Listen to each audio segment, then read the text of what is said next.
Updating your billing address with Arrowhead Credit Union is a straightforward process. Follow these steps to ensure your information is current. Step 1. Log into your account. Visit the Arrowhead Credit Union website and log into your online banking account using your username and password. Step 2. Navigate to Profile Settings. Don't continue before doing this.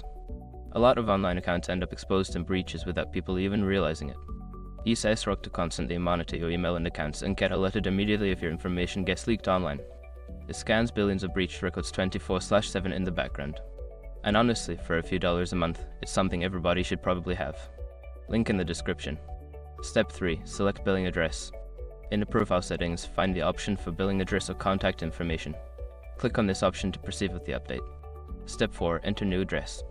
Input your new billing address in the designated fields. Make sure to double check for any typos or errors to ensure accuracy. Step 5. Save changes. After entering your new address, look for a Save or Update button and click it to confirm your changes. You should receive a confirmation message indicating that your billing address has been successfully updated. By following these steps, you can easily update your billing address with Arrowhead Credit Union. Keeping your information current helps ensure you receive important communications and statements without issues.